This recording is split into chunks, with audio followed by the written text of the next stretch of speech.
Leyendo o estudiando la biografía de los reyes o de personajes importantes se aprende muchísimo.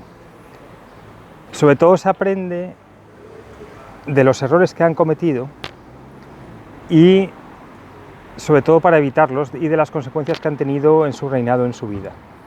Entonces, por ejemplo, el rey Alfonso X, que le llamaban el sabio, pero en realidad le llamaban el estrellero, pero porque le encantaba la astronomía, pero le llamaban el sabio por su acción cultural, pero realmente su vida no tomó decisiones muy sabias.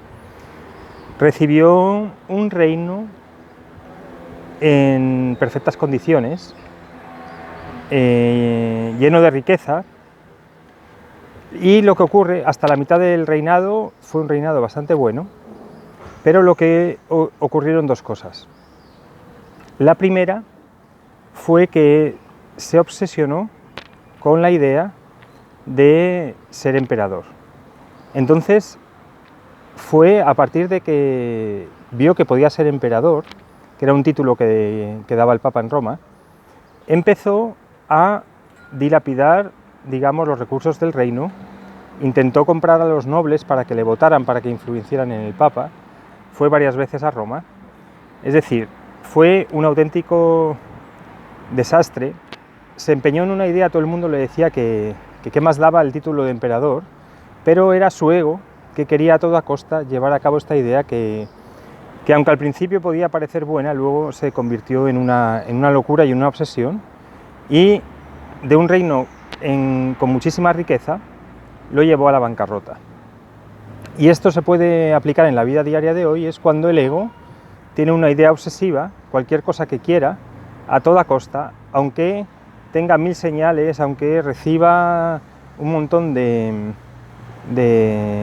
señales de fuera y consejos para que no lo haga, el ego continúa en su obstinación hasta que llega el desastre.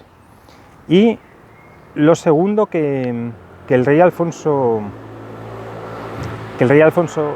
hizo era prometer lo mismo a todo el mundo.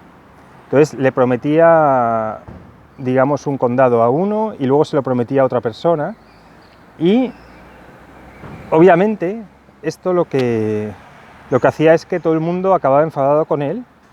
A pesar de toda su labor cultural, resulta que prometía lo mismo a varias personas y creó una serie de embrollos y de líos completamente innecesarios.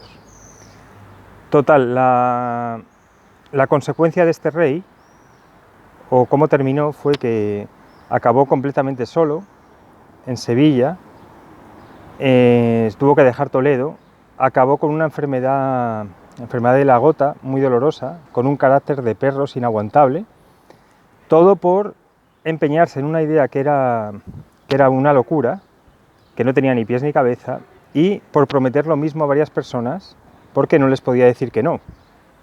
Y de recibir un reino en un estado extraordinario a básicamente llevarlo a bancarrota, acabar solo, odiado por su familia, su mujer, su exmujer, sus hijos, todo, y todo por empeñarse en una idea del ego que era una locura.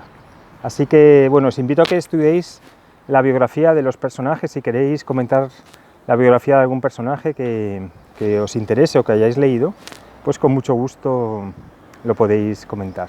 Esto, en el libro de la llamada podéis ver un poco toda la historia, porque recorre el siglo XIII, un siglo súper interesante. Bueno, muchísimas gracias.